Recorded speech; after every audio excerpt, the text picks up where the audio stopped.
Hello everyone, welcome to another episode of the Cartel Hour, where we do live tastings and discussions of all kinds of spirits with the people who make them, use them, and enjoy them. My name is Cameron Stevens. And my name is Seth and I. Together, we're covering everything from familiar bottles to rare and exclusive releases from near and far away. If it's distilled, it's on the podcast. Featured in Rolling Stone, GQ, Men's Journal, and more, we bring celebrity guests, master distillers, and industry veterans to chat about the latest in the spirits world. Boys weren't born, they were distilled. At least according to Stephen Fante, but with his extensive knowledge of the bourbon world, you really wouldn't want to question him. We, of course, tasted through a lovely lineup from the Limestone Branch, including Minor Case and Yellowstone Select, plus a gin that absolutely stunned Seth and I, Bowling and Burch. But there's no one more fun to do it with than Stephen, who will tell you stories from the old world of bourbon, about the beams and the dance, till the sun goes down, and you'll be hanging on every word. We're here to learn a little bit and drink a little bit, so grab a glass and let's enjoy. Welcome back to another episode of the Cartel Hour here at the Infusory. My name is Cameron Stevens. I'm joined, as always, by my co-host, Seth Benheim. How's it going, guys? And as you can see, we have a guest with us today, Stephen Fante. Wait, where are you calling in from? Louisville, Kentucky. Yes, indeed. And we're super excited to have you on the show. Can you tell us a little bit about who you are and how you are connected to the bottles in front of us? Well, I'm the executive bourbon steward in residence at Limestone Branch Distillery, and I work as the whiskey ambassador for the distillery nationally. I do a lot of training and seminars and educationals and work with distributors. Pretty much whatever Steve Beam is not doing at the distillery, I'm doing a part of it, with the exception of distillation. He likes to keep me away from the stills. He's scared. It sounds like a pretty good job to me, I got to say. Stephen Beam, master distiller at the Limestone Branch Distillery. Beam, of course, being part of the Beam family? Absolutely. Seventh generation. And their distillation history has not been interrupted in their side of the family. It goes back to, Minor Case Beam. The easiest way that I can describe this for folks that always ask the question, well, how's he related to that Jim Beam fella? Well, Minor Case Beam was Steve's great-grandfather, and Minor Case Beam was Jim Beam's first cousin. They had distillation in their family, both of them. Minor Case had his distillery in Gethsemane. It was called the Old Trump Distillery. You can't make this stuff up. Oh, wow. Yeah. And then Jim Beam was down the street producing Old Tub whiskey, and Minor Case was making Old Trump whiskey.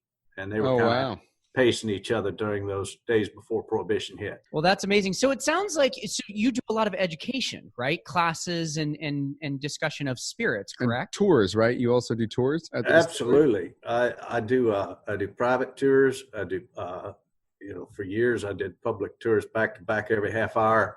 I worked in the tourism portion of our distillery to build that experience. And I still do private tours with restaurant tours and folks, and bring them to the distillery, take them through an educational class down at Independence Stave, teach them how to make the barrels. It's from tree to glass, actually, is what the tour is. You start out with, where it all begins with the wood and how it influences the spirit. And then you come to our distillery, see everything in one room. It's a craft distillery making 2 barrels of bourbon a day. You can't get any craftier than that. And once they see this distillery, it puts it into their head how distillation works, because our distillery is all in one room. All the stills, all the fermentation, all the cook, and all the bottling line. And then I take them down to that shiny new copper penny, that sister of ours, Luxro, and impress them with that Vendome still that's so tall they had to put lights on top of it so the planes don't hit it coming into Bardstown.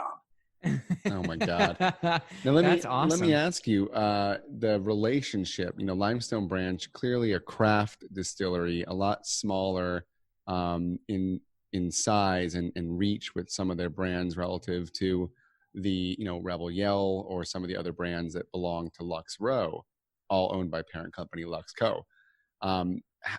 Did they buy Limestone Branch? Did they revive Limestone Branch? What came in what order? It was all good stuff right there. We reached out to them.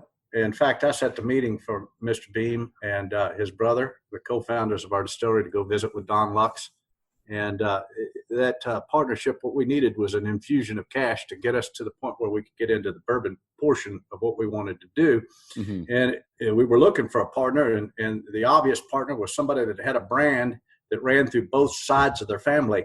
You see, Bernard Dant was the one that created Yellowstone Bourbon. We just had Dant. We just reviewed JW Dant. We just had Dant on the show. Isn't that crazy? So funny. Yeah. Now, prior to Prohibition, JW's distillery was down near Loretta, and it was on a waterway so that they could ship the bourbon out by water. And then after Prohibition, of course, that was not necessary any longer because you had your trains, and that was the preferred method of shipping bourbon, was by train at that point.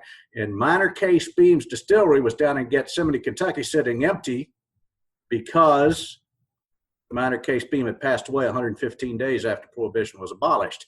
So when Bernard Dant decided to open a distillery back up, he did not choose the distillery in Loretta. He chose the new location to be across the street from the old Trump distillery. He built the Cold Spring distillery right across the street from it on that same train line, and eventually ended up taking over the space that the old Trump distillery was just sitting there, and started using those stills as well. So Yellowstone Bourbon ran through not only the Cold Spring distillery stills, but it also ran through the old Trump distillery stills, meaning that brand had ran through literally the stills of both sides of the family. Wow. Stephen Paul Beam's last name meant to be Beam all their life, but their mother was a Dant the whole time. Boys weren't born, they were distilled. Yeah, okay, I like that. It's amazing. That's a helps. There's so many great stories in the history of whiskey. Well, you see these brand names, and it's as if they actually mean something. It's not these random names off of an old shelf. Yeah, nobody just made them up. No, and it's great to see that the interconnection of all that. So, Limestone Branch Distillery, is this a new build distillery, or is it carry any of the bones of either of those predecessing distilleries? It has some of the bones of the predecessory distilleries around the grounds. Mm-hmm. And if you're sharp, you'll pick it up. Okay. It's like the old rusty tin that's on our bridge was from the side of the old Trump distillery. The bones are there. Interesting. Some of the trinkets. And so when you start walking across the bridge, you got to think to yourself, 7 generations of Beams. And it goes all the way back. You got so many different generations of Beams that drank bourbon underneath that tin, including Jim Beam.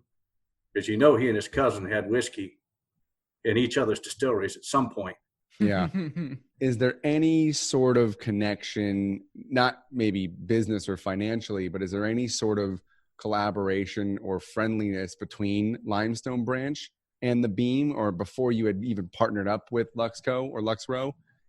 Well, it was. In fact, Fred No would be, I don't know how many cousin removed that it is, but Fred No's father was Booker No, mm-hmm. and Booker No's mother was a Beam.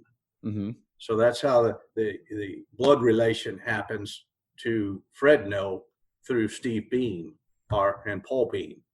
And when it comes time for you to apply for craft tour and become part of the craft tour, you have to be sponsored by one of the big houses. Who do you think sponsored Limestone Branch Distillery? Guessing it Cousin was Fred. Cousin Fred. It was wonderful. We didn't expect him. We didn't know who was, who would be, doing that. But that's how it turned out. He sponsored us for us to become part of the craft trail. One of the founding members of the Bourbon Craft Trail. In Kentucky, you got 2 major trails. You got the Bourbon Trail, you got the Craft Trail, and then in Louisville they have the Urban Bourbon Trail. So there's 3 trails that you can go on in Kentucky. I hadn't heard of that third one, but you got the Brown Book and the Blue Book. Is the other one? You also get a book in Louisville, and you go to all the bars and restaurants that have over 55 bourbons or more in order for them to be on the Urban Bourbon Trail. And within 6 visits, you get a T-shirt. You need to buy 6 cocktails. I can do that by noon. That sounds like a half day for me, right? Most of those places have an executive bourbon steward in their facility that can really educate the public on what they're tasting. And they do flights and they do educationals on bourbon so that they can help hone your favorite flavors of bourbon and what your mash bills are.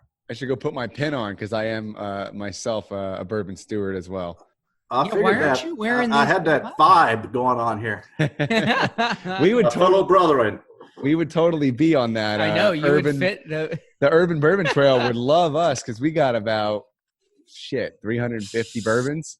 See that shirt insignia, don't you? Oh, it's in there. Oh, yeah. There you go. I've got my pin. I keep it in my drawer, but I totally have put it on. I should have known. I should have known. That's okay. Should we? Yeah, let's jump in. Something? Let's drink something. I think that's a great decision. So, tell us. Well, what can you tell us about this gin? Yeah, let's start with the gin. Let's get that out of the. Not to get it out of the way, but I'm actually. Yeah. Well, it's different than what the rest of everything that we have on the table. I'm excited for the whiskey, but I got to tell you, I'm long overdue for a sip of gin. It's been too long. It's been too long. The botanicals. Are you smelling it? It's jumping. Oh, it's the nose is fantastic. Leaping out of the glass. And you know what Steve Beam's background is? I do not. Yeah, tell us. He's a Purdue University graduate. He graduated with a master's degree in landscape architecture and horticulture. And so when you start talking horticulture, you start talking plant growth. And one of the things that you'll find at Limestone Branch Distillery is some of the most beautiful plantings in any distillery.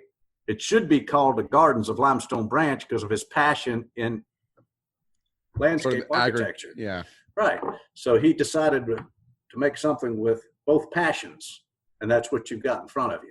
You've got 17 different botanicals in Mr. Beam's gin here. It's done in a London dry fashion where it goes directly through the column, but he's using a rotovap. And that rotovap he's using to extract extra flavors out of each botanical so that he has concentrates. And when it comes to the finished product, if there's missing something, he can take the extract and add it to it. So he calls it a New World gin. Not a London dry, a New World gin. With 17 different botanicals. That's more botanicals than Colonel Harlan Sanders had in his chicken spices in his recipe. Leave it to the Beam, Colonel Beam. Colonel Beam. He has done something pretty amazing. I'm kind of blown away. I don't even know where to start. I mean, across the board, it's everything from piney and floral to sweet and zesty, a little bit spicy. And then there's almost like a little fennel note, licoricey thing. You took the words out of my mouth. I mean, that was a perfect description. Sorry, I didn't mean to trample all over. What are you getting? We'll talk about something other than what you just said, which is the mouthfeel on this is fantastic. It really sits heavy on the front of my tongue. Exactly. You got the beautiful packaging. That's a gross top bottle, son. Gross top. They're going to buy it for this bottle. That's three-dimensional with those botanicals painted onto the back. They'll buy it for the bottle. They're going to buy it again because of the wonderful flavor profile that's on it. You know, and I know 65% of all gin is consumed in a gin and tonic, and then another like 25% of gin is consumed in another cocktail of sorts. Very rarely is it drank neat or on the rocks. You know, that's kind of just the statistics around the world. And so when you talk about gin, you really have to look at it a little bit under that lens going, how am I going to consume this gin? It's not generally consumed the way whiskey is. I wouldn't touch this. I would leave this alone. I would drink it straight. Yeah. I'm honestly, I wasn't expecting it to be this good. Not to be like doubtful, but it blew my socks off here. Yeah. You never know what you're walking into with a gin. And especially sometimes when it's like juniper and that's it. And you're totally right on the body standpoint. Like that's my favorite really part. Just sits and lingers right in the back of the tongue, back of the mouth. I'm still tasting it. This really surprised me. I'm going to say this is an A-. A lot of gins just under deliver in terms of not only mouthfeel, but also they're way too heavy juniper forward. There's not a lot of balance. I think when you get into that many spices, 17 plus spices, you're really starting to build a complex, deep-rooted flavor that's going to last. And, you know, this was about a 4-year project. This didn't just happen overnight. When did this come out? 4 years of work and toil and working with the rotovap first and then, you know, taking it up to the next level on the stills. Eric Downs is one of our distillers there at the distillery. He's the lead distiller next to Steve Beam. And Eric has worked with this project very, very strongly. And taking it from a smaller batch to a larger batch was a big change. Yeah. You had to almost reinvent the whole wheel When in order did to this get guy, the flavors you were getting. When did this guy come out? It is this year, and I tell you, it was released only in the big cities that directly to the cocktail specialists. And so what you're finding is the cocktail folks are just blown away by it. They're going to and have a making some field day phenomenal, with this. Oh my phenomenal gosh. cocktails with it. I'm sure you've had to do some pivoting, given that a lot of the restaurants are still potentially not even open, given all the stuff going on in the world. So it's it'll be interesting to see when people kind of start making their way back out of their houses slowly but surely and get to the bars and start drinking this stuff and really getting to see it. Because this is going to be one thing when you buy it for yourself at home Right. and enjoy it. It's going to be a whole nother thing when a real talented bartender gets his or her hands behind on this thing. It's crazy. I love to go to a place that has craft cocktail specialists that are truly highly trained, and just put it in their hands and say, I've got this spirit that I want to drink tonight, and I want you to make me whatever your favorite thing is to make.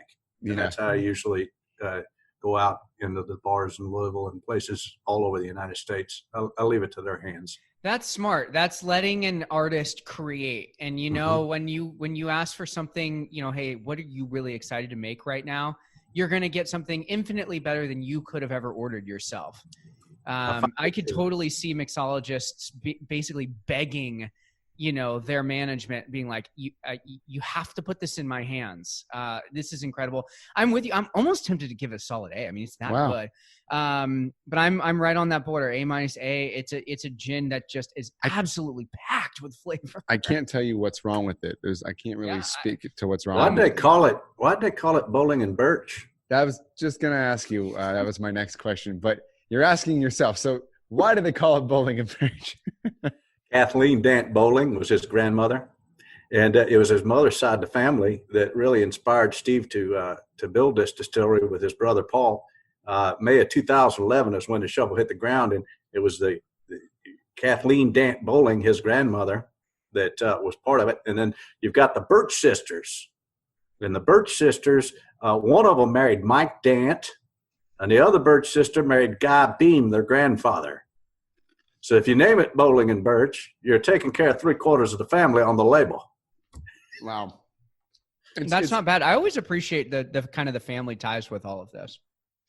Well, that is something I was not really expecting. It caught me off guard a little bit, actually. Well, when you throw a gin into a whiskey tasting, you kind of are like, who knows? We'll start with it. We'll see how it plays out, but we're probably just going to move on to the whiskey. That's absolutely phenomenal, and what a pleasant surprise. That's why I love going to craft distilleries. Now, the perennial recipe, I love it. It's great. That's amazing. Really, really cool. We've got a brand new gin garden that Mr. Beam has put together. And so when you come out and you take a tour of the distillery, you're going to get a chance to go through and thief a barrel.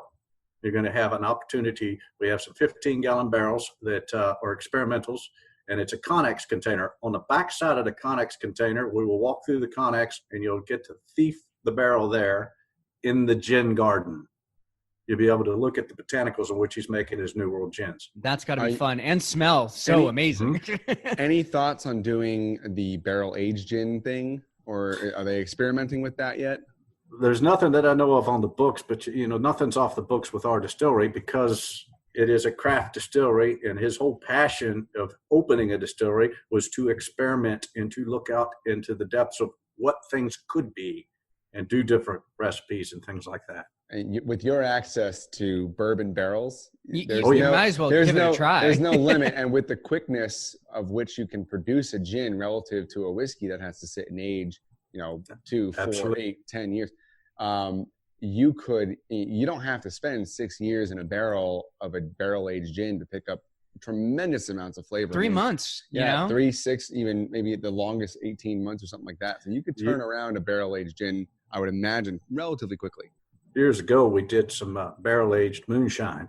So, okay. We had Precinct 6 that was out on the marketplace. which was a barrel-aged moonshine with French oak staves added to it. And that was back before Maker's Mark was doing their French oak staves. Got it.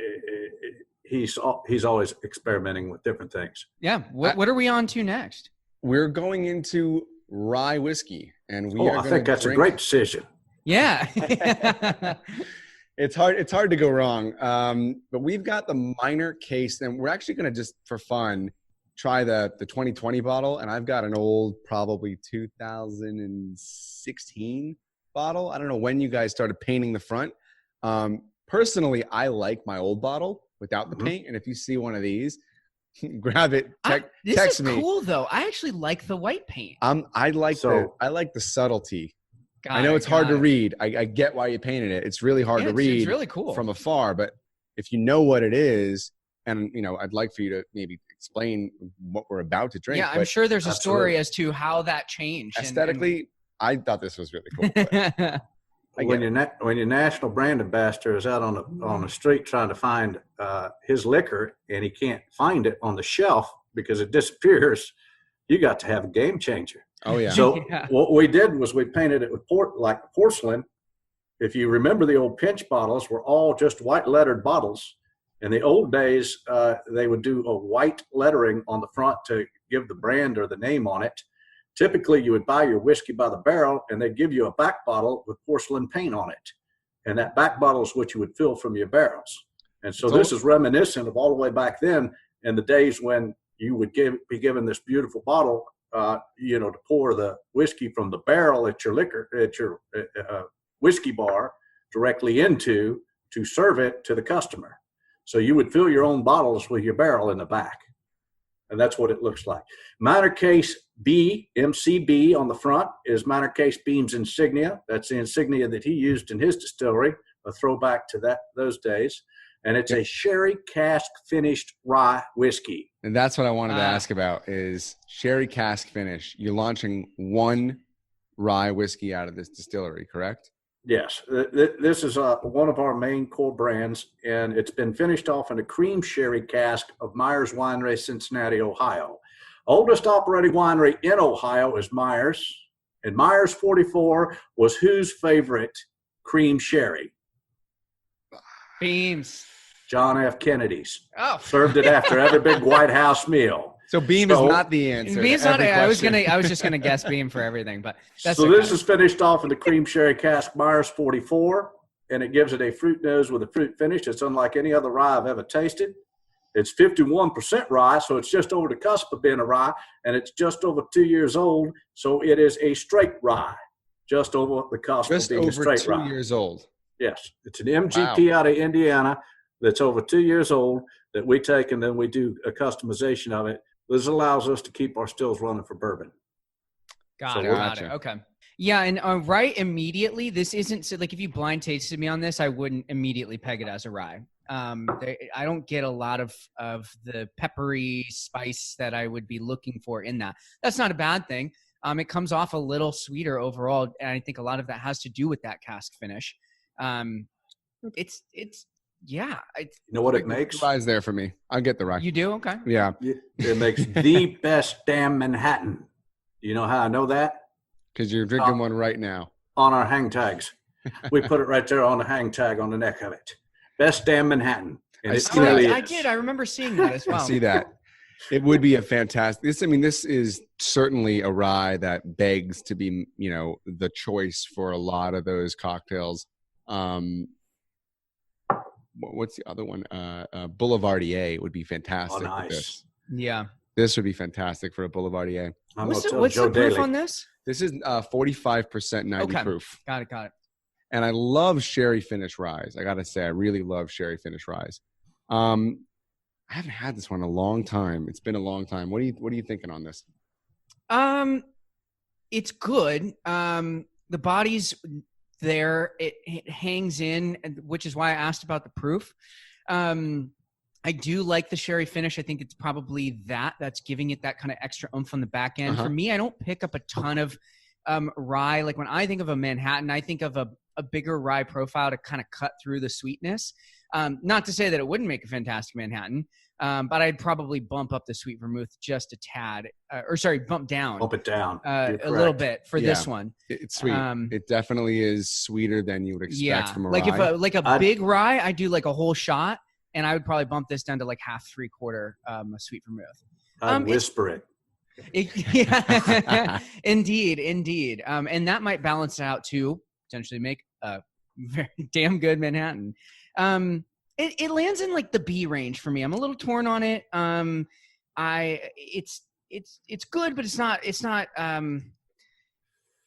not reaching the levels where I feel like I would expect that sherry cask to shine a little bit more. If I'm buying this as my go-to rye whiskey, I'm probably looking for a higher rye in the mash bill and maybe not a sherry finish. If I'm buying this as more of, it's the youth of the whiskey is definitely propped up by that sherry finish. It totally, I think it's doing the work of 2, 3, 4, 5 more years in the barrel and finding an older rye that's going to have a lot more of those years on it. That's really kind of linger. I think the sherry comes in and does a lot of that heavy lifting, and I love that. I think that's why this is a B for me as well on this bottle. And I do want to try the other bottling of it just to kind of compare. Did we just get the older or the younger? That was the non-porcelain finish. This is the porcelain finish. So this is a newer release. Now, in theory, this is the same, 100% the same everything. Yes. Besides the bottle. Okay. Yes. They're very, very consistent over at MGP. They do ryes. Some of the best ryes in the world come out of Indiana. And I've had an opportunity to tour their facility, and it's quite spectacular. Huge facility. Now, how much time in the sherry barrels does it finish for? It's to Mr. Beam's taste, but anywhere from 6 to 8 months is what a typical one would linger in the sherry barrels. Okay, call me crazy, but I get more rye on this one. It is a little more rye on this one, right? For sure. 100% agree. Okay, I'm glad I'm not like crazy on that, because well, the batch size has probably grown substantially from 2016 to now. Well, I tell you this, I was having a conversation with our gift shop manager, Jan, and she had pulled some numbers, and the number one selling thing out of our gift shop is minor case rye whiskey. The number one selling thing over everything that we sell. Wow. Sherry cask rye. We get a lot of female visitors too, and I tell you, there's not been many that have tasted this particular rye that didn't just totally love it. So it hits the female population, I think, very well. I love it because it makes such a great Manhattan, and after y'all have tried it a couple times, I think you're going to find out that that's going to be a go-to on your Manhattans. We were drinking Manhattans last night. Yeah. And crazily enough, since the rye does, I know that this is the same thing, but in my mind, this would make a better Manhattan than the last bottle because I think that rye spice is going to cut through a little bit more. I've read that, and I don't know if I believe this personally, only from experience, because I've opened how many hundreds of bottles and how many of them have been sitting on this shelf since 2015, 16, 17, and so on. And you can only kind of barely see it on the left there, Stephen, but that's like a quarter of the collection. We got a 12-foot tall wall that spans 10 feet, and it's got 700 bottles of whiskey on it. So, we have a pretty vast library, and I've read that whiskey really can start to change, possibly deteriorate, or even evaporate, depending on the type of cork, be it synthetic or true cork. That it is possible, this being, I've had this for a while, this other bottle, this being one we just opened today, fresh out of the bottle, and having sat here, I think this tastes better. I also like it better. I would go B+ on this one versus a B- in the last one for me. So there's substantial difference here, and that could be the factor. It could be. I think you're totally on target because some of our limited editions that we've come out with, we have all of the limited editions at Miners Lounge at the distillery for people to come and look back at our past and have a pour of like the 2015 limited edition, 2016, 17, 18. And some of those flavor characteristics on those bottles that we have Some of them enhance, some of them decline a little bit, but you do see differences. It is, unique that it sits in a bottle and it changes its flavor profile. They say once you open it, chug a lug and start drinking, get going. And that's a problem for us is we have a lot here. So it's going to be hard to get through it all. Yeah. But As soon as you said that, I became worried for you. Well, keeping it out of sunlight, one thing, keeping it out of sunlight, keeping it at a cool temperature. And in our place, we have a good setup for that. But that's what you want to do with the whiskey. Yep. It's not necessarily the sunlight's the worst deteriorator of a good bourbon. Yeah, in my opinion. With clear glass, for the sure. one thing I've had issues with is when you're opening an old Scotch, really old Scotch, and I drink a lot of Scotch whiskey, and I've got bottles that are 14, 15-year-old bottles, but they were bottled in 2002 or 2008, so they've been in that bottle, and if they weren't turned sideways, you're pretty much guaranteed the cork to break. I mean, you're going to get a cork break in almost 9 times out of 10 on a bottle like that. So you got to go in there with a corkscrew ready to go just to open it without breaking it and having it crumble and fall in. And then you got to get the filter. Yeah, it's a whole that's thing. bummer. So, I think the moral of the story here is drink your goddamn whiskey. Drink it. Thank you, We'll Seth. make more. You I are promise, truly we'll a make public more. servant. If there's anything I can leave you, if I go tomorrow, man, that's what I want to leave you with. Drink your whiskey. On the headstone. There you go. This is awesome. This is much better. I know on- you on and I were second both kind try. of just like, what's the? I'm not getting. And now I get it. I'm so glad we poured both of them. Some of my other favorite rye whiskeys, pretty much the bulk of them are finished in something or other. There's something about finishing a rye whiskey. It's a magical thing. Rye whiskey is so good in that second cask. It truly is. It really is. All right, shall we move to our final two here, and Now, we'll do some Yellowstone? There's some differences here, though. I really want to talk about this. And Stephen, you were enlightening us earlier before the podcast about some of the details about Yellowstone and just the barrel picking and a lot of stuff that goes into this. So we've got 2 Yellowstone bourbons here. Both are the 93 proof, 46.5% alcohol. Now, one is the standard bottle, and the other one is a barrel select from one of the best stores in Kentucky. And why don't you tell us a little bit about Yellowstone? Yellowstone was one of the oldest bourbon brands in United States history. And one of the things that I love about the brand itself is it goes back to 1872. And Bernard Dant down in Gethsemane, Kentucky, had a salesperson. His name, Charles Townsend, a guy like myself. Charles was coming through Wyoming in 1872. That'd be horseback. Took a minute to get back to Kentucky. When he got back to the distillery in Gethsemane, he said, Bernard, you've got to name a bourbon after this park out west. It's getting worldwide attention. Has been served in the gift shops at Yellowstone National Park ever since, never to come off the shelf, even during Prohibition, sold for medicinal purposes. Oh, it was my God. brilliant marketing by great Uncle Bernard. Wait, you said it was continued to be sold during Prohibition. Yes. And At that how did they get around that? I mean, it still had was alcohol, medicinal. right? Medicinal. Right. But It it was still medicinal all purposes. alcohol, right? I mean, it was the same proof and everything? At those times, I believe Brown-Forman had the product at that time, and they had a medicinal license, and they sold Yellowstone. I believe that's Interesting. during their span. And it was a fun thing that we did down at the Fraser, which was Owsley Fraser Brown-Forman Corporation. The Fraser Museum in downtown Louisville is a historic museum. And we were doing a release on and a talk. John Rempe and Steve Beam were there. And the curator of the museum came up. And he says, I got something to tell you, Mr. Beam. So this location right here was the Yellowstone warehouses originally. Oh, wow. Oh, it blew him away. Absolutely blew him away. So we were, doing this presentation in the old Yellowstone warehouse location on Main Street down off Whiskey Row. It was just one of the coolest things. Now, how many different change of ownerships has this brand or this name of this brand had? I'm going to say 6, and I think I'm correct in that. Glenmore had it for a while. Glenmore sold it off. United Distilleries You remember Craig Beam? He was master distiller down in that time period at United Distilleries. I knew him from delivering his coffee to his place.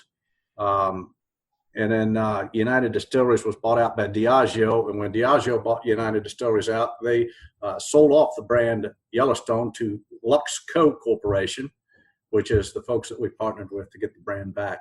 So you had it all the way down in Gethsemane with Bernard Dant and, a Cold Spring Distillery. And then it went on to Glenmore and so forth. Wow. That's quite a history. I mean, yeah, no kidding. It's funny, you're sitting there in Kentucky and you'll be at Distillery A and they're talking about brand B that's now owned by brand C, but that brand name is still big and large on the still. And some of you may follow what I'm getting at here for some of the new distilleries and old brands, right? What's interesting is I get a lot of peanut and a lot of pie crust on the nose. I'm getting a very, doughy sort of cookie dough kind of thing going on. It's okay. Really light, like dessert, but not like those baked desserts. Very doughy. Dead on target. Yeah, My opinion, dead on target. I get this kind of musky, perfumey thing that it's like being in the barrel room. It's a little bit of that really pleasant funk, like a white that dog. I really like. Kind of like that white dog. A little bit. Is that what you're getting too? Not quite the white dog. I know that barrel room smell, or even the still, like in the fermenting room and all that. Like there's, especially depending on what's being fermented, but it's it doesn't have those after dinner dessert fall spices going on. This is a lot more creamy. It smells creamy. My mouth is getting ready to drink, milk when I smell this. That's the olfactory response here that's happening. So I really like it. It's just got a little bit of that nuttiness too, almost reminiscent of Dickel, but not. I know. Not nearly as strong. The not thing nearly is as strong. whenever you mention peanut and you talk about the things that you get from Dickel, I always it's a perfume to me. It's just this kind of musky perfume. Again, in a really good way. But that's it. I feel like every time we have those descriptors, like we're just using different words to describe it. Oh, it's nice. Nothing like taking a walk through one of the older barrel houses that have the earthen floor and all those drippings have dropped into it for years and years and years. And you have that kind of musky. Yeah, it's almost even amazing. just a little bit like wet, It's just like it's a little bit damp and earthy, and that's what I get on this, and it's in a really fantastic way. Stephen, how old is this? Are they all 4 year? I'll tell you the 4-year distillant that's in that bottle, and this is the Yellowstone Select that we're drinking, the mainstay of our distillery. Some of the 4-year distillant that's in that bottle is from our stills, and then it's a 7-year and a 4-year mingle. And so some of the older barrels are from rectified juice. That's folks that didn't have a distillery that had bought all these barrels and put it back for years and years and years to represent brand Yellowstone. And when we partnered with Luxco Corporation, we got the keys to all those barrel houses in Kentucky, so we could go in and pull barrels and samples. And Mr. Beam just literally had the opportunity to blend whatever he wanted to for his image and likeness on the brand Yellowstone. And so that's what we did. The distillate that's coming in at 4 years is 75% white heirloom corn, 13% rye, the rest in malted barley. A very traditional Kentucky straight bourbon. Yep. Back in the old days, everything was brought in by buckboard and mule. Rye was brought in from Pennsylvania. That took a long time to get. It was much more expensive to use rye or any of these other grains, so they used more corn. And what you're getting is that caramelization of the corn on your tongue that's a little bit sweeter. Mr. Beam likes to say, I will make what I like, and I hope they like what I make. Yeah, I can appreciate that. It does seem like he has a vision, which is nice. And I totally get. I mean, this is a really well-rounded caramel flavor in the middle. Yeah. Where are you at on this? I'm at a B in that this is an everyday classic bourbon for me. This is a bourbon that you open up, you start drinking it, and you just kind of see where the night goes. This isn't something that you set aside and you like cherish it for, a drop a month and you make the bottle last as long as you can. this is something you want to really get into. This is a bourbon that is something you want to. It's priced at a price point, I believe, in the $50 range, give or take. You can make a cocktail with this. You 38, can 38. $38 to $45 at this point. And, Apologies. No, it was. You were dead on target back probably when you bought it. It was a little bit higher, but it's about $38 to $45 now. And I call it my daily driver. Yes. That's 2 hours and 40 indeed. minutes a day are spent on the road to do this job for you. I drive all the way from Louisville, Kentucky to Lebanon and back. When I get home at night, I do 2 fingers daily. It's There my you go. daily driver. Two fingers. Yeah, this is one of those bourbons that you just grab off the shelf, you pour yourself as much as you freaking like, and you just you enjoy. It's never going to super impress you, and it's never going to let you down. Never either. going to let you down. Never. No. This is So yeah, I'm with you. I came in at around a B as well. yeah, it's very traditional flavor. It's a little light on the vanilla from a traditional bourbon, but those nutty, creamy mouthfeel flavors that are coming out. And I are love just, the nose. I just really liked the nose. I think the nose is maybe a higher grade for me. Yeah, but I'm with you on that. Let me ask you a question. Mm-hmm. What happens every time you go through a bottle of Yellowstone Select? What happens? A percentage goes back to the National Parks Conservancy. You want to save our parks? Drink more Yellowstone. Okay. That is definitely something I can get behind. Yeah, it's one of Drinking those for a things. cause. Yeah. and we don't have it on the table featured, but I'm a huge fan, and I'll just advocate for my own experience. And I don't know if we'll get to it on the show down the road. Maybe one day we'll do a distillery, live podcast when we're there with you, Stephen, and with Stephen Bean, both the Stevens. There's a black label Yellowstone, and I got to tell you guys, just without having it here, I can say definitively it's an A minus for me. It's one of my favorite things, and I was really excited about this episode to kind of explore what else is going on, because I was such a big fan. You don't have that bottle anymore? Don't have it. No, I never bought it, but I've had it. Just had it. I drank some of it over at the Down One Whiskey Bar across from the Galt House in Louisville, Kentucky. And Stephen, you were telling us a little tidbit about your family, the Galt House Hotel in Louisville. Absolutely. The Galt House was built, and the folks that built it, the Sneeder family, Al Sneeder specifically, was one of the builders in Louisville. And at the time that he was building the very first hotel on the riverfront, my grandfather was building most of the Highlands, and including Mr. Hilrich's house of Hilrich and Bradsby, that company. So my grandfather was a master builder and craftsman, especially in his woodwork. Everything that he built in Mr. Hilrich's house was peg and groove. He used no nails. Wow. So Fante's Brothers Building and Construction. I come from 3 generations of family here in Louisville, but 5 generations on my mother's side.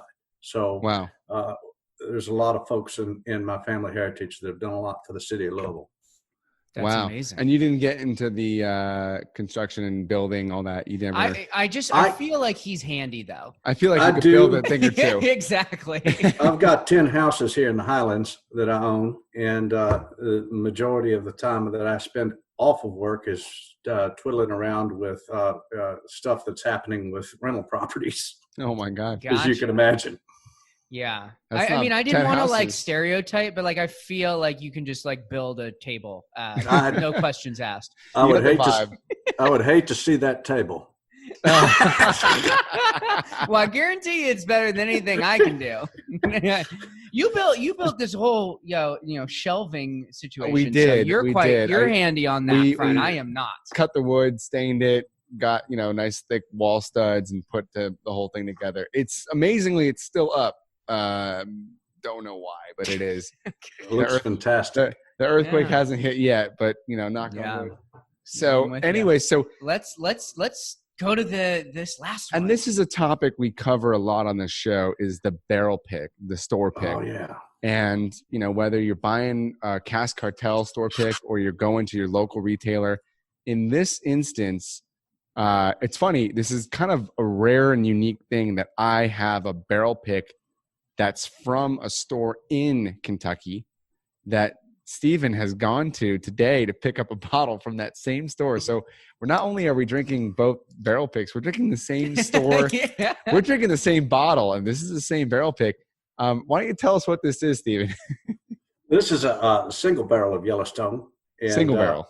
Yeah, it would have been some of the barrels that were picked out of the Luxrow barrel houses where all of our Yellowstone is stored. And, those barrels were honey holes. And anytime that you come across a barrel that is exceptional in flavor, it's wonderful to use it for blending, but it's also phenomenal to use it just as a barrel pick. And so we've set aside a number of barrels for that specific thing. And Chris is the owner of Westport Whiskey and Wine, Zaborowski. And sorry, Chris, for slaughtering your last name. But Chris came in and did this pick with me, and I didn't actually pick this one as my favorite. I picked another one lower down the line. We chose from 4 barrels. I picked 1808 611 as my favorite with a 3-star rating next to it. And Chris was doing his descriptives as we were up at the cigar bar. I've got a cigar lounge at the distillery out on the property, and that's where we do all of our barrel tastings. And so we were up there christening that cigar bar with Chris and his group, and he was giving these descriptors. And I tell you, I have done a lot of barrel tastings with a lot of educated individuals that I've never come across anyone that has the descriptors that Chris used in his pick and was on target with. And he chose this barrel. He didn't care what I had to say. 3-star rating doesn't mean nothing to me. Now, I'll take this other barrel. If you are visiting Kentucky, I can't stress this enough. Get your ass out there to Westport and go visit this shop, because if you come in with respect and you talk to the guys there, they'll take you in the back. And what they have is not only a wine room, but a whiskey educational room. They've got a full bar there. And, I went in there with one of my employees and one of our team members, and we were there for hours drinking everything off the shelf. They've got bottles that aren't even for sale, and they'll let you taste through them. And as part of if you're truly a bourbon fanatic, going to Louisville, going to Kentucky to visit and learn about whiskey and learn about bourbon, expand your knowledge, I would say this was every bit as good as House of Bourbon. Those guys are great, and they do a nice job. There's a lot of whiskey in Kentucky, as you could imagine, and there are a lot of liquor stores with great collections. But the hands-on approach that Chris has with Westport Whiskey and Wine, I can honestly say I've run across almost every master distiller in that store at some point doing educationals and doing tastings. You might see Jimmy Russell. You might see you don't get that Steve Beam. Yeah, you don't get that at a Total Wine or whatnot. This is a little off the beaten path. It's not right around the corner from anything. You have to drive out there. But the first time I went there, I bought a couple other barrel picks, and the second time I went there, I just sat there and we just drank, and we sat in the back, probably tried 9, 12 different whiskeys, and the stories they can tell you about each one, the history behind it, the knowledge they present you with. So, it all boils back down to that barrel pick of, trusting people, understanding their palate and what they're looking for in a barrel. And the beauty is they got this little thing at the front. So you can try any of their barrel picks, $1, but if you buy something, it's free. So you can try everything they make, but if you buy one bottle, you could try 12 whiskeys. How and it's is free. that not stealing? It's It's like theft. That's Kentucky for you, man. Welcome to Kentucky. Why do you think I keep going back there every 3 months? No kidding. Jeez. I should buy a house there, man. I should buy one of your 12 houses. I might sell you one. I'll tell you. No, so this is a 4-year. It's a single barrel. So obviously being a single barrel 4-year from the Luxrow selection, this does not have that 7-year add-on. This is just 4-year. I'm looking at my notes from the actual barrel pick that day. Oh shit! And this is my barrel kidding. book. And this particular one, I put Caramel Bomb on it. Caramel Bomb. Yeah. That's what I got off of it on my palate. And that's sad with his descriptors of being like 17 different things that he pulled off of his barrel. I got caramel. I almost get like a saline on the nose. It's a little sharp, but when you taste it, it's so different from the nose. It's a lot deeper on the flavor profile and the finish of it. Yeah, for me, I don't know if I go traditional caramel. I get it's more like kind of butterscotch and vanilla for sure. Obviously butterscotch being very similar to what you might get from a caramel. It's true. There isn't an older whiskey doing any additional back end lifting, but that's not necessarily a bad thing. I actually thought some of the really nice kind of musky notes from the last one are even actually amplified in this one, and yet it's balanced out with more sweetness in this one as well. It's almost like taking the last whiskey and pulling it apart and taking its and amplifying its two sides, if almost. I like this one a lot. I've enjoyed it. This is not my first bottle of it. This is a good one. I mean, this is really. That's a great way to put it, Stephen. And to let you all, anybody that's in Kentucky right now, he still has it on the floor. So it's there. He's got multiple bottles of this left. So if you're out and about Kentucky for some reason, drop in there and pick yourself up a bottle. Well, after saying that, he might not have it for that much longer. I'll go get another bottle tomorrow. I get all kinds of taffy and milk chocolate. Taffy, a little I bit totally of get. Taffy, milk chocolate, that's sort of really viscous, almost oily. And it's weird. This is a lot oilier than the other one. Yeah, much bigger mouthfeel. It almost has like more fat component to it. I'm at a B+ on this. I mean,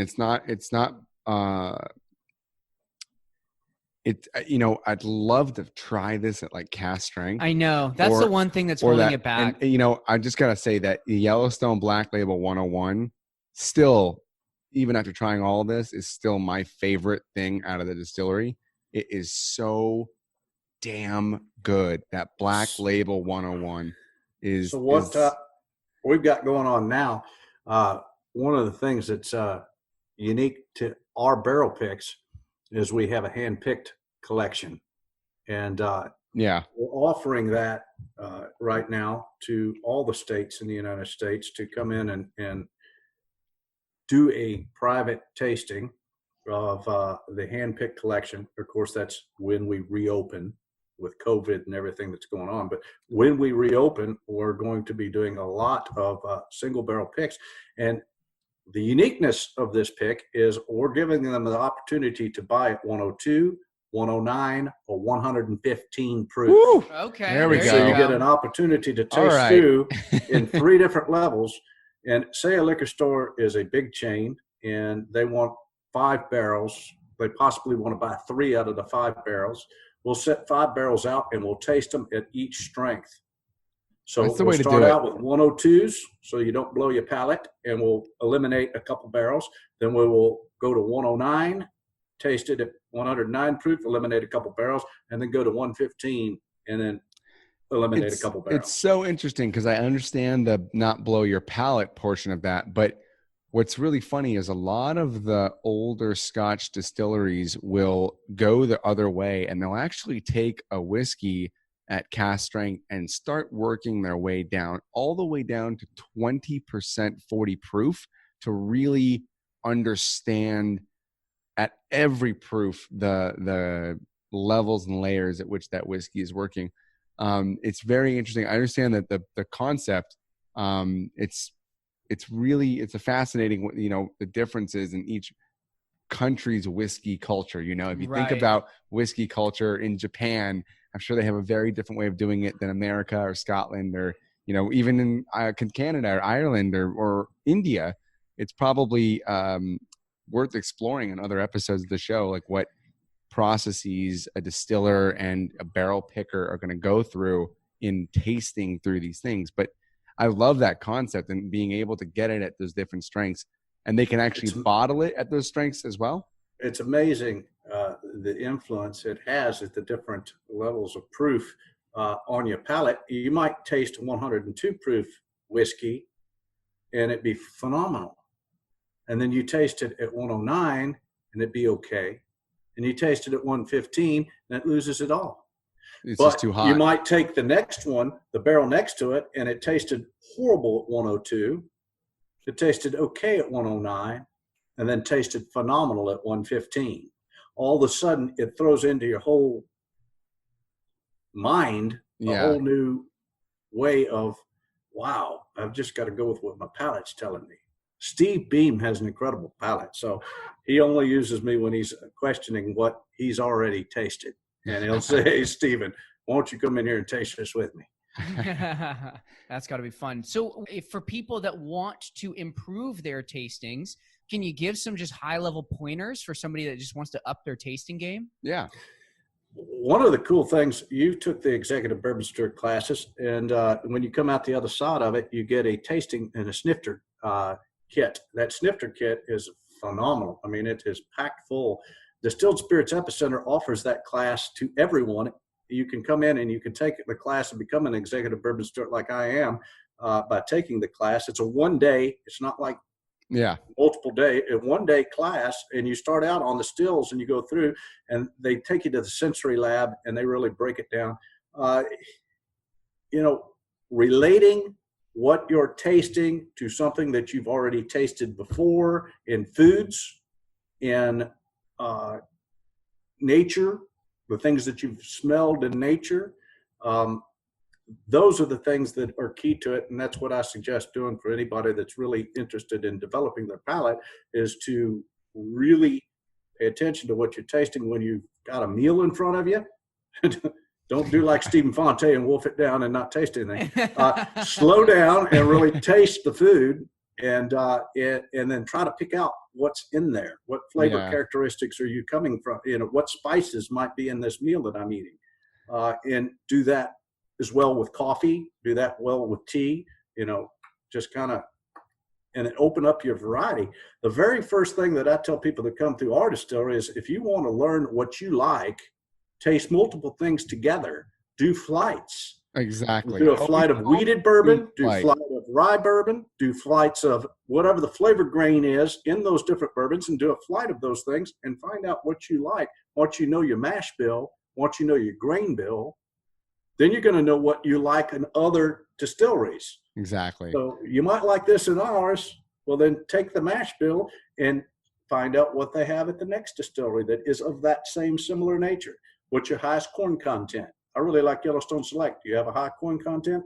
Exactly. I think there's a couple of things I might add, which would be whether you're using your smartphone to get an app that you can track a whiskey you like. I know that Oak Bottle has an application that does some really good tracking. Distiller, a couple of these different apps that have ways you can kind of map out your own flavor profiles. And another thing that I like is these tasting, pocket journals, the field notes. Mm-hmm. So I've seen a couple different brands. We ourselves at my company, we sell one at infusedspirits.com. You can find our cocktail journals, our infusion journals, and our whiskey tasting journals. And a lot of times it gives you different scales. And there's not just ours, there's other ones as well. But you can check these things out. You can go, carry one in your pocket. When you go to the distillery, you take notes. I buy every single one I see. I have like 10 different ones now. And I love tracking my whiskey, and I've filled them all up. I mean, they're all pretty much maxed out now, but thankfully I have a plentiful of my own, but they're great little tools that help you sort of hone in your thoughts to, dry versus sweet, smoky versus, spicy versus all these different flavors. So I've always liked those tools to kind of log things. It's something I do, but I think the classes, I think the relationship to food, especially tasting in a flight. I mean, that's a huge key. And also, really thinking about your tea and your coffee and your other beverages as, thinking about those like you are when you're thinking about spirits. Well, anyways, I mean, this has been a really, really fun tasting. I know. I've had a blast. One of the ways that I think it'd be kind of fun to end this, Stephen, because you feel like, to me, a man of stories. And is that a, What is gave that you a, what gave is you that a idea? trick? I'd love for you to leave people with just your favorite. It doesn't have to be necessarily, it could be about some of the stuff that we've drank today. I'm drinking the gin, by the way, guys. Nice. I think the gin was The gin was the amazing. gin was the standout. We started on I feel like Steven's got I one. love this gin. I feel like Steven's got one story that it's like, oh well, you'll never believe this, or this is my favorite story I've ever heard in the bourbon or spirits realm in general. What comes to mind, and tell us that story. Oh Lord, that's a lot, because that's so many different things that I could go to. Lots of great experiences down in New Orleans. Lots of great experiences. Listened to Steve Beam talk about family history and his grandfather, and stories about hammers and different things. Stories It's just those about ones. hammers, okay. Those you're gonna have to talk to him about. Yeah, the one thing about the whiskey culture, I guess, one of the stories that he's told me was there were these 3 bourbon guys down in Bardstown. And if you know anything about the capital of the bourbon industry, Bardstown, Kentucky has always been, it's debatable, but is one of the largest capitals of bourbon, Bardstown. This place where Jesse James, the gunslinger, used to hang out, the Talbot Tavern, had a piece of ore on their bar. Mm-hmm. And one of these whiskey men came in, and they saw this piece of ore on the bar, and there was a person that had in the industry of that kind of said that it was gold, and that there was gold nearby.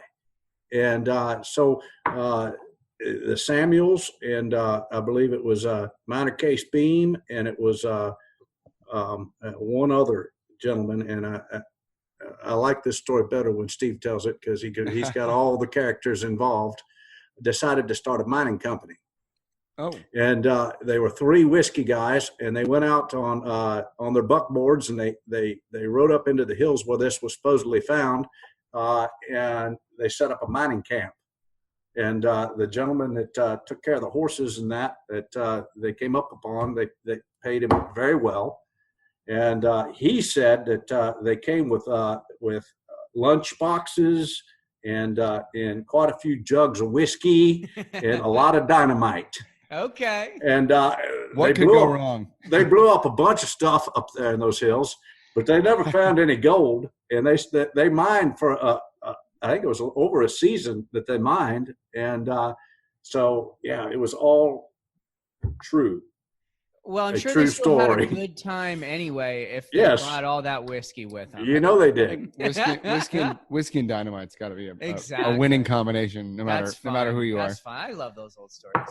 Stephen, this has been very enlightening. I think the stories and the history and just sort of the culture of Kentucky that you're able to weigh in on and talk about, it couldn't come from somebody more knowledgeable. And so, it's been a treat drinking these with you. I'm on my 2nd glass of gin here. This shit's amazing. Love it. I love this Yeah. gin, man. This is an unexpected treat that When you find your favorite cocktail with it, let me know.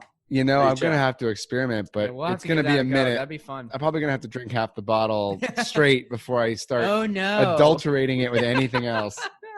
Yeah, Stephen, it's been an absolute blast. We really appreciate you taking the time to come on the show and drinking with us. Yeah. I enjoyed it. What a knowledge. What a great way to learn about all that stuff and all these people, these characters that are so rich in bourbon history. Indeed. Holy shit, man. All right.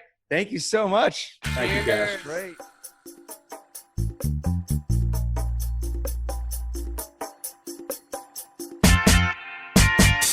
Hello, everyone. Cameron and Seth here. Just a few more things before we wrap up. First, you can always head on over to cartelhour.com for the show notes, which will include links to all the spirits mentioned and, of course, consumed on the podcast. Absolutely.